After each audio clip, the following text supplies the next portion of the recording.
Sarah from the Gauntlet was a beast. Yeah, she was a beast. She was cool. Yeah, you're right. And I'm going to tell you, though, Katie, people underestimate that chick. She is no joke. Don't sleep on the Katie Cooley, okay? You have a nonprofit. Oh, awesome. Yeah, what tribe? Choctaw tribe, my family. Choctaw tribe, New Orleans. Yeah, Katie's funny. She's a wild card. She's got some amazing one-liners. I love her. I just love her. I love her. She is feisty, but she's also very loving. She's passionate, right? She's got like, I don't know. There's something about her. I really like her a lot. She's a good person. She's a good friend. We've had some great times together. Great times. You're right about smoking a cigarette, being Julie. Yeah, that was the best.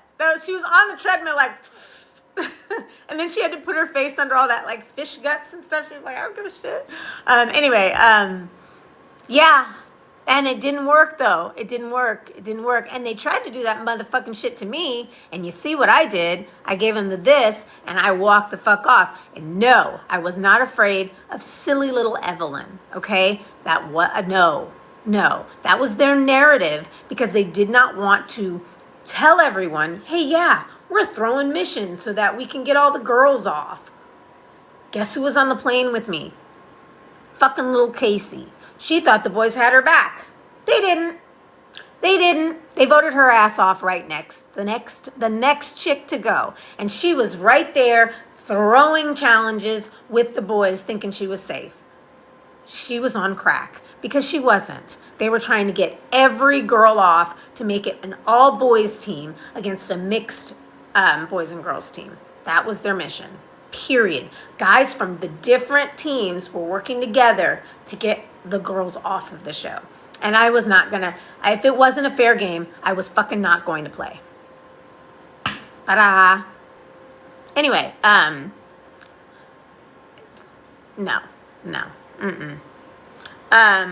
I don't know what happened to Peggy. Oh, yes I do. Yes I do. I don't think I can say though. I don't think I can say it. Oh, are they on Pluto? I'd love to watch my show again. That would be funny. I think there's a lot of moments that I forget. I have all, you know what? I have all of my original Real World, all of my Coral Vision, and all of my challenges on DVDs. I don't have a DVD player. I don't even know where you could buy a DVD player.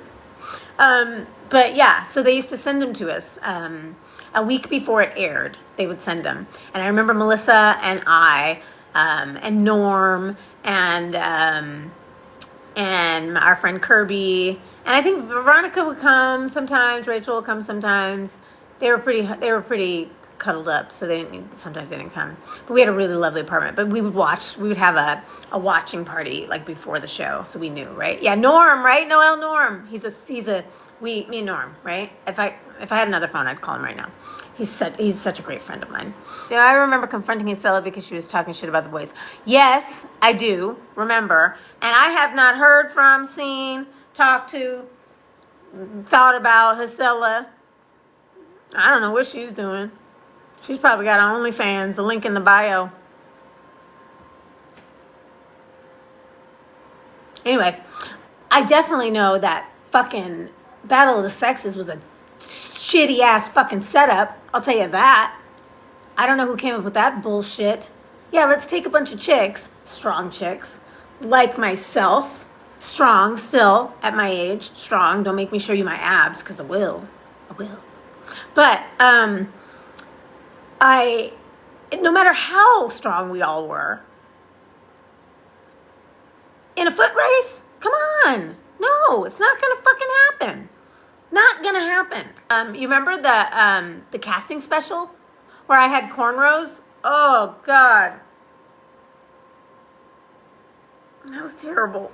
I watched that, and they made it seem like I had sex with that white boy that I don't even remember, that didn't make it on the shows. Like, they had my hand on like a shower. So ridiculous. It was so ridiculous. We were swimming at like 9:30 and I took a shower. And I think I touched the shower. I didn't even know cameras were in there. Ellen, God. Oh my, wait. Ellen. Is that the really tall Asian chick? Ellen. Wait. Tell me. Yep, okay. Dude, we went to Morocco, and we were all being very, very respectful as women. We dressed modestly. We covered. We're in somebody else's country. Left out the F-bomb on purpose there. And she goes out with booty shorts on and a tank top, like a midriff, okay? Literally, dudes threw rocks at her. No joke. And she had on espadrilles. Yeah, you know those wedge heels with the tie-ups over here. We were like, Ellen, you can't wear that. What are you doing? We're going to I think it was called the Medina, where all the shops were and all the meat and the beautiful food. It was gorgeous. Morocco's beautiful. Africa is beautiful. I've been to some other places. I've been to South Africa. And we could not believe that she had the gall and the disrespect to wear that shit. We couldn't fucking believe it. It was terrible. It was embarrassing. We all distanced ourselves from her, and she had rocks thrown at her. It was gross. Belou, yes. First of all, why did production let somebody bring a baby on the show? So can I put that all on her? I mean, yes, that was her baby, so it is all on her. But production, how is this working here? She was annoying and drunk. We would go to a bar on our days off or our nights off, right? She left her baby in a bar. She thought this was like some village collective that somebody else was just going to bring her baby home, which we did. She left her baby with whoever had the baby. She didn't care. I'm not going to say she didn't care about her baby. I'm not going to say that.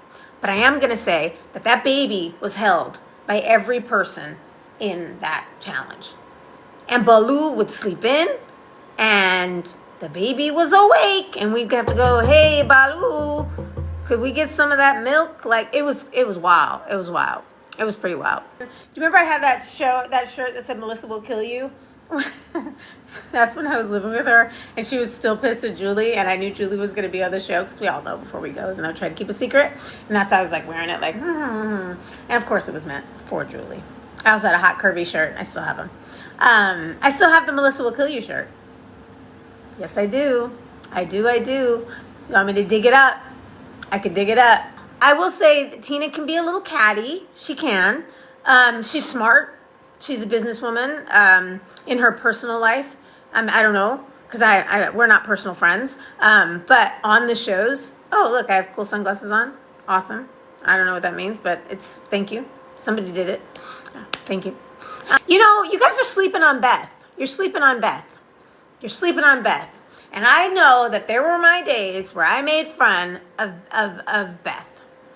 I was young. All I had was her age, which I am now at. Age comes for us all. Hallelujah. Thank Jesus God. Age does come for us all.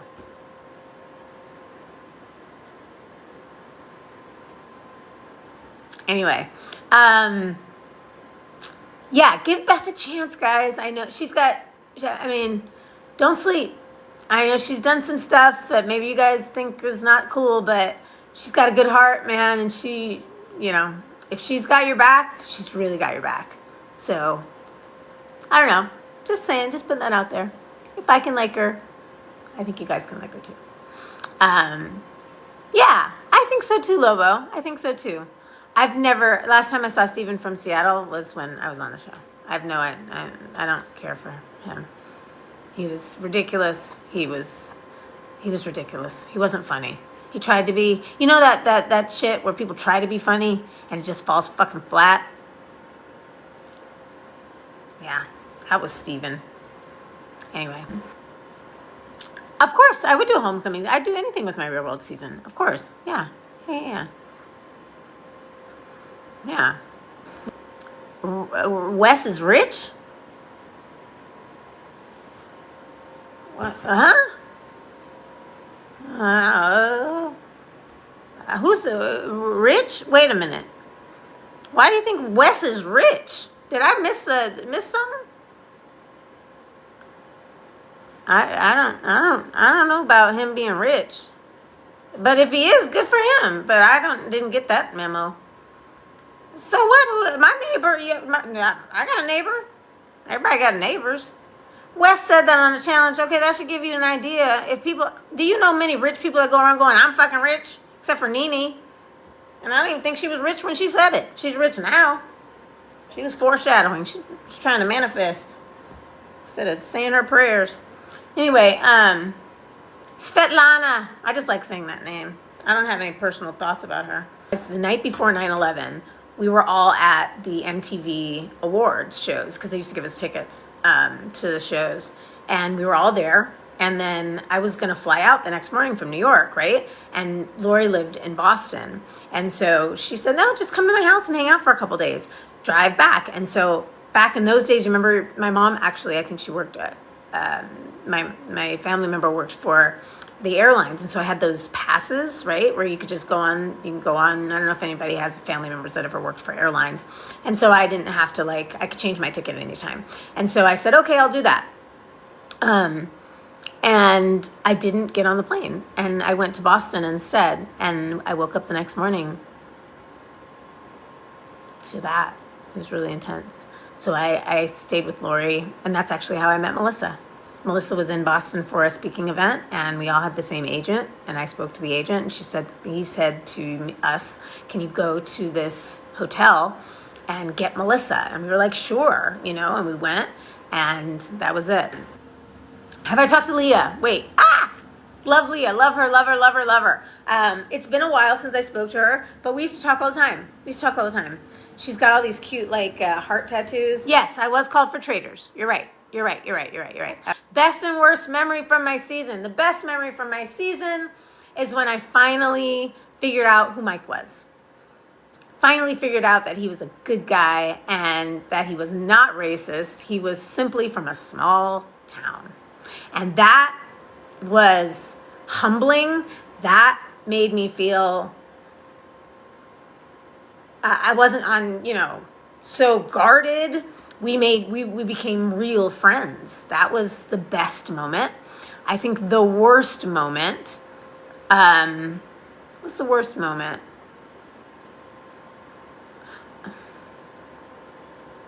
I don't know. A worst moment. I'll have to think about that. Worst moment. I don't know if I have a worst moment. We had so much fun. I was young. Everything was fun. There was a little bookstore and a little a bar right next to our house. There's just so many really amazing things that happened. No, not spending time with Isella. She didn't know. That didn't faze me at all. That wouldn't be my worst anything. But yeah, I know you're kidding. I know you're kidding, Glenn. I know. And no, I'm not still vegan. I'm not still vegan. I got really, really sick.